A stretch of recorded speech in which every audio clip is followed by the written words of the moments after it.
En este video vamos a estudiar bien profundamente el concepto de modulación. Para eso vamos a usar esta primera frase del coral de Bach en La mayor. Lo primero que vamos a hacer es escuchar esta frase. Si lo quieren escuchar todo, que lo recomiendo mucho, un link está en la descripción.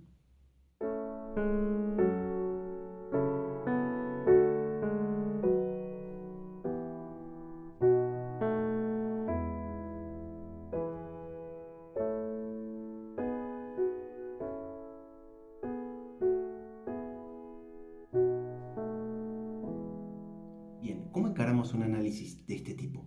Para empezar, vamos a lo más grande. Claramente esto es una frase abierta. ¿Qué quiere decir eso? Que comienza en el primer grado y va a haber una cadencia suspensiva sobre el quinto. O sea, va a ser un movimiento que se dirija del primero hacia el quinto a grandes rasgos. Ahora, en lugar de ir tratando de descifrar qué es cada acorde y asignarle a este primer acorde, por ejemplo, primer grado y al sol una nota de paso que va al fa sostenido y acá tenemos un sexto grado, vamos en primer lugar a dirigir nuestra atención a los lugares más atípicos, donde están pasando ciertas cosas raras, que acá hay por lo menos dos. Uno es, claramente, donde la soprano salta una tercera mayor descendente al sol natural, e inmediatamente después lo que pasa entre el acorde que sucede al primer calderón. Pasan todo tipo de cosas extrañas ahí. Tienen que ver algunas con el registro. Hay aparentemente un cruce de voces entre la posición de la soprano y contralto, entre el tercer y cuarto acorde del compás. Tenor y bajo aparentemente hacen unas octavas directas y también se forman unas quintas directas entre la soprano y el tenor y el bajo. Esas cosas, si las hacemos en un coral de armonía 1, bueno, se supone que está mal, tiene evidentemente varios errores de conducción. Lo que vamos a tratar de descifrar es por qué no los escuchamos como errores, por qué se escucha un flujo totalmente satisfactorio, a pesar de tener esas anomalías. Si nosotros comenzáramos, como yo decía hace unos minutos, simplemente asignándole un grado a cada acorde, diciendo que empieza por el primero y que luego va el sexto, y todas esas cosas, lo único que estaríamos haciendo es fragmentar esta superficie y no explicar su continuidad y no explicar cómo la frase forma un todo coherente. Vamos entonces a tratar de responder la primera de las preguntas, que es ¿qué ocurre con el sol natural? Que parece contradecir la armadura de clave y además introduce una discontinuidad en la línea de la soprano.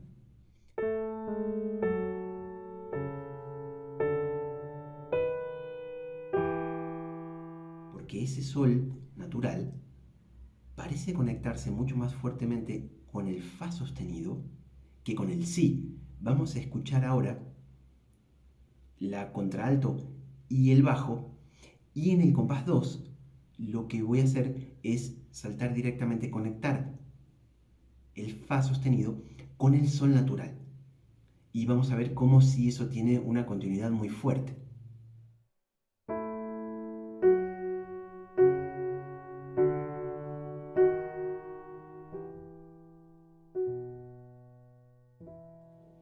Y por supuesto, desde el sol natural, claramente si baja hasta este mi.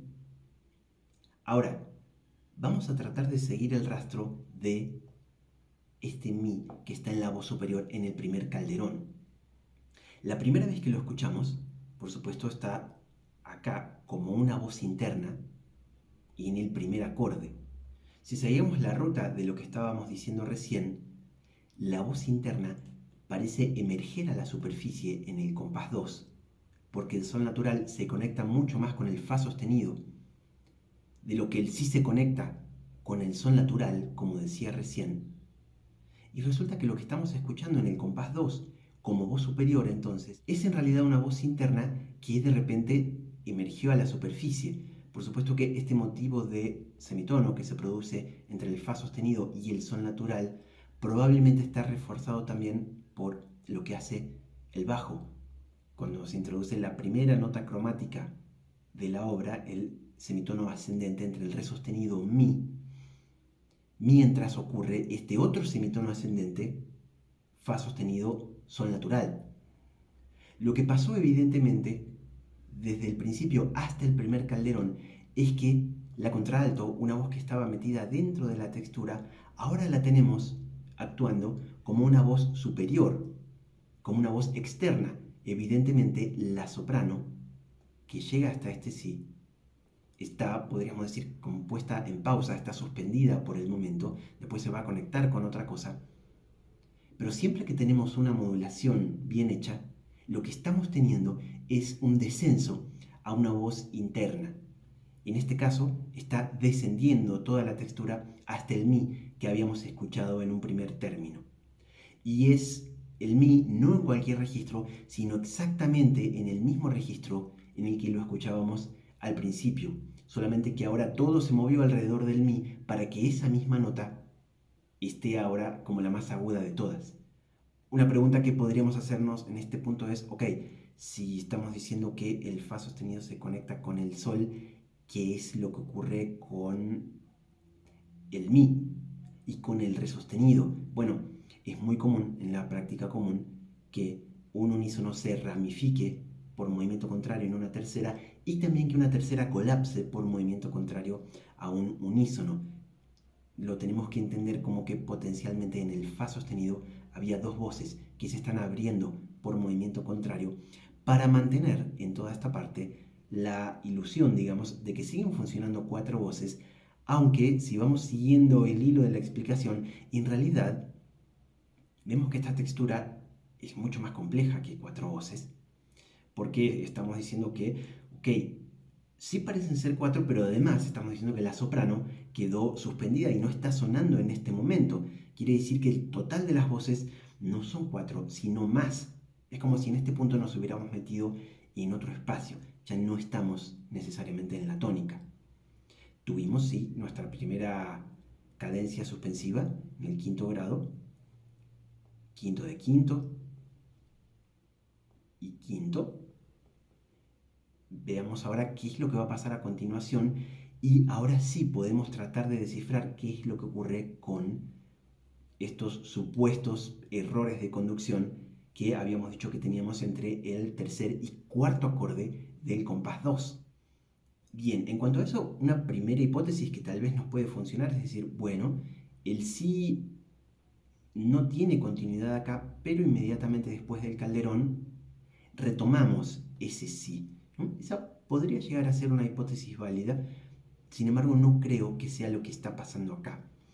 Por lo siguiente, nosotros tenemos acá, en este punto, la primera llegada al quinto grado. Sin embargo, al principio del video, cuando yo había marcado el arco armónico de esta frase, era un movimiento que va desde el primero hacia el quinto y habíamos marcado el quinto acá. Sin embargo, acá en este primer calderón ya tenemos un quinto. Quiere decir que toda esta segunda parte de la frase va a ser una prolongación del quinto. Y ahora, bueno, lo que habría que responder es cómo se prolonga ese quinto. Recordemos, porque esto es complejo, que habíamos llegado al primer calderón a través de un descenso a una voz interna, la contralto. Ahora funge el papel de soprano. La soprano está ahí en suspenso. Para eso, desde el fa sostenido se abrieron dos voces. El unísono se abrió por movimiento contrario en una tercera para tener la primera cadencia suspensiva al quinto grado. Ahora, si decimos que toda esta segunda mitad de la frase es una prolongación del quinto, quiere decir que, en realidad, seguimos en esta voz interna que nos sigue pareciendo que es la soprano y que sí funciona el soprano y la canta la soprano, por supuesto, pero sin embargo no es la verdadera soprano de esta textura, de esta matriz de voces. Por supuesto ya habrán observado que esta conexión que vengo haciendo, este primer mi que comienza como voz interna y emerge en este punto como una voz externa, es exactamente el mismo mi en el mismo registro que va a terminar esta frase abierta. Por eso es que estoy insistiendo con que entre el primero y el segundo calderón lo que tenemos es una prolongación del quinto grado. Ahora, ¿de qué manera se prolonga el quinto grado? Bueno, lo primero que tenemos que ver es lo siguiente. Están en una disposición el acorde inicial y esta primera llegada bastante parecida, por lo menos las dos voces superiores. Habíamos visto que esto le servía a Bach para que toda la primera semifrase consistiera en bajar el La al Mi. Y cuando el La baja al Mi, entonces ahí se produce la cadencia suspensiva. Ahora, la disposición que tienen los acordes entre el primero y el segundo calderón también está extremadamente parecida. La manera en la que Bach prolonga este quinto grado es la siguiente. Este Si que está en esta voz interna salta de octava y después de saltar de octava lo que hace a grandes rasgos es describir un movimiento por grado conjunto que la deposita en el Mi. O sea, de nuevo tenemos una voz interna que a través del cambio de registro, a través del cambio de octava, nos engaña y parece ser una voz externa. Sin embargo, vuelve al punto de donde había salido al final de la cadencia. Y vamos a ver exactamente qué es lo que hace. Esa voz interna que saltó para arriba, bueno, lo que hace, como decía, es bajar por grado conjunto en el espacio de la dominante. Por eso todo esto es una prolongación del quinto. Y veamos, lo único que no es estrictamente un descenso por grado conjunto, lo podemos explicar muy fácilmente a través de figuras contrapuntísticas ya muy conocidas para nosotros. Acá por supuesto que hay una bordadura. Y todo lo demás es literalmente un descenso por grado conjunto. Vamos a escuchar desde el primer calderón toda la segunda mitad de la frase para tratar de conceptualizar cómo este sí sube y después retoma este Mi que había abandonado.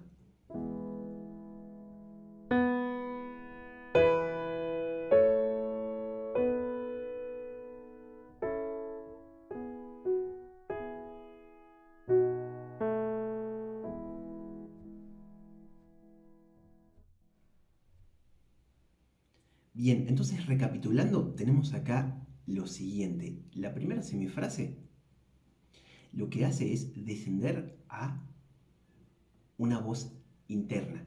Lo que hace la segunda semifrase es prolongar ese punto al cual ya habíamos llegado ahí en el primer calderón. ¿De qué manera? También a través de jugar con una voz interna. Lo que pasa es que como acá la cadencia va a volver a ser en el Mi, entonces lo que hace es esta voz interna sacarla para afuera, subirla de octava y ahora sí mostrar el descenso por grado conjunto, que es lo que tiene que ocurrir para que se produzca una cadencia auténtica perfecta en el quinto grado, ¿no? Y una cadencia auténtica en el quinto grado es lo que llamamos cadencia suspensiva. Por supuesto que acá estamos lidiando solamente con el primer sector de la obra. Evidentemente, para que la obra termine, ahora sí vamos a tener que escuchar una cadencia auténtica perfecta sobre el primer grado. O sea, nos está dando toda esta segunda semifrase y toda la frase, en realidad, muchos indicios de cómo la obra tiene que terminar, de qué es necesario que ocurra para que la obra termine. Solo que lo estamos escuchando sobre el quinto grado. Vamos a tener que escuchar, para que esto termine, cosas muy similares, pero sobre el primero, una especie de respuesta. O sea, estos mismos fenómenos, esta misma cadencia, este mismo descenso por grado conjunto que estamos escuchando, lo vamos a tener que escuchar, sí, pero en el espacio que corresponde. O sea, estos mismos intervalos, pero sobre las notas que realmente van a cerrar la obra, que son las que le corresponden, por supuesto, a la escala de La.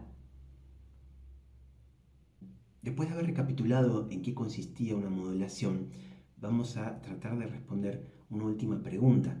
Si decíamos que toda esta segunda parte, esta segunda semifrase, es una prolongación del quinto, entonces podríamos preguntarnos qué número romano le podríamos poner a ese acorde de La que ocurre acá. Vamos a escuchar otra vez ahora solamente desde el quinto grado de la escala de mi, desde el si, a ver cómo baja.